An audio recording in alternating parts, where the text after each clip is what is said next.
Simon here with the Caddis Fly Shop. Going to be tying for you guys today a little egg-laying Grannom Caddis dry fly.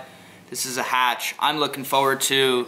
Super fun, kind of helps you get out of that winter nymphing and fish some dries. So it's kind of got a deer hair wing, a little egg on the back, or a little hot spot, and then some hackle. It's pretty simple, so we'll get to it. So the hook I like to use is a Kona hook. I've really liked these Kona hooks lately. The BC3 in a size 14. For the thread on this, we're going to be using Danville 70 denier in chartreuse. So we'll just start up here. We're going to be using 2 threads on this fly. This is just for the egg or the hot spot on the back. So we'll wrap it back towards where we want the egg, which I like to have it right about here, to leave enough room to have a body that you'll see. So you're going to kind of build up a little ball back here, which then we'll put UV resin on. That'll make it kind of pop. That looks good to me. So then we'll wrap back up the body. While we have this thicker thread out, I'll build up a little bit right here. So the other thread we're going to be using is pretty narrow and it lays really flat. So that'll kind of help our taper out for later. Just do a little whip finish or half hitch right here to hold it. And then we'll snip this off. Now I like to take a little dot of bone dry right here. I turn the hook up.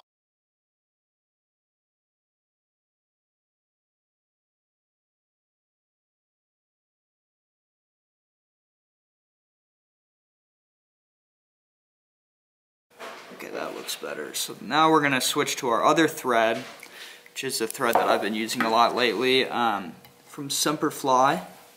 It is this Semper Fly Nano Silk 50 denier in olive. It is super strong.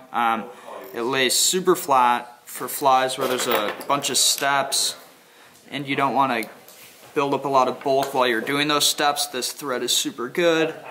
It's also really strong, and I don't think I've had it pop on me from hitting the hook shank. I don't know what it's made of, but it's really strong. And so now we're going to take a little bit of this mono thread right here. This is Danville's .006 thread. This is just going to help the dubbing stay together on the body. Beatis makes this thread too. Tippet could work also, whatever you have or want to use. So I'll wrap it up here at the top so we're not encroaching on that hook gap down there. And then the dubbing that I like to use for this is kind of a blend of 2. I like to use this Hareline microfine dry fly dub in Baetis tan and this Hares ear plus in dark Hares ear. This Baetis tan lays really flat and I can get a really tight noodle with it, and I like the color. And then the dark Hares ear just adds a little bit of color to it and a little bugginess, so that's why I like to use 2. So I'll build this noodle right here. And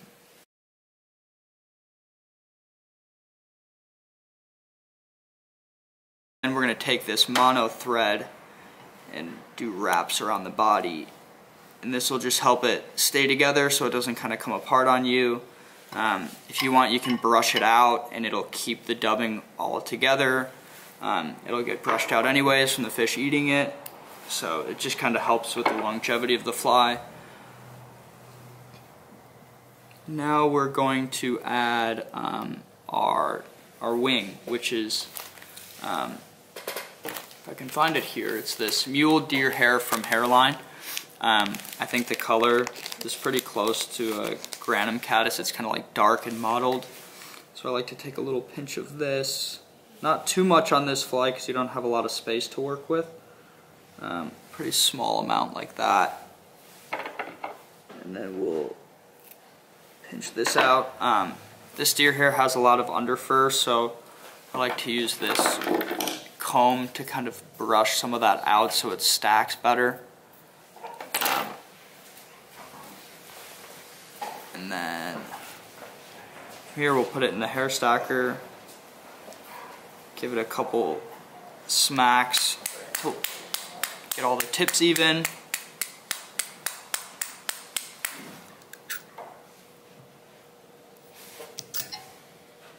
And then for this, I like to trim the excess off that we're not going to be using, just because it's a fairly short wing and it's just a lot to deal with if you leave it. So right now I like to measure how big that wing is going to be, about the length of the body, maybe a little shorter.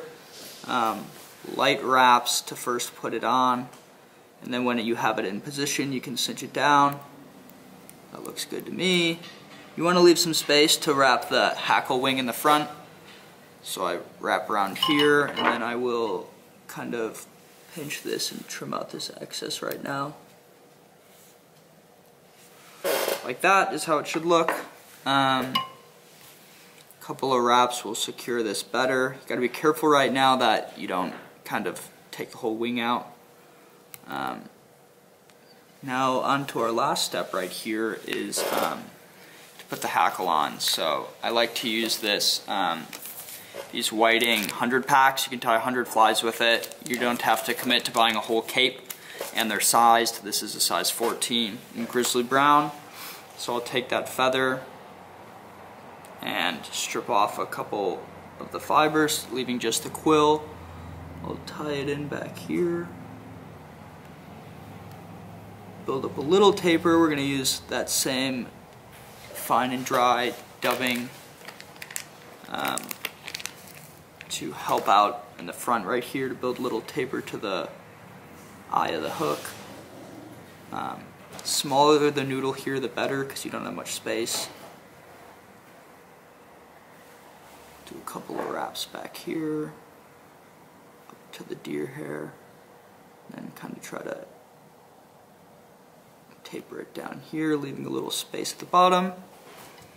Then we'll do a couple of wraps of hackle to help it float. Stop right there. Do a couple of wraps around this, pinch off the excess. And then kind of pull those fibers back and tie this excess off. Pinch these guys that got kind of pulled forward, and then we will whip finish and we'll be done. When I don't have a lot of space, I like to do just one whip finish so I don't crowd the eye of the hook. And then for durability, I'll do a little dot of that same bone dry UV resin on the thread, just to help with the durability of it. So then I'll cure that, and this is done. You have your little egg-laying Grannom Caddis, super good spring dry fly pattern. That's coming up shortly. Thanks.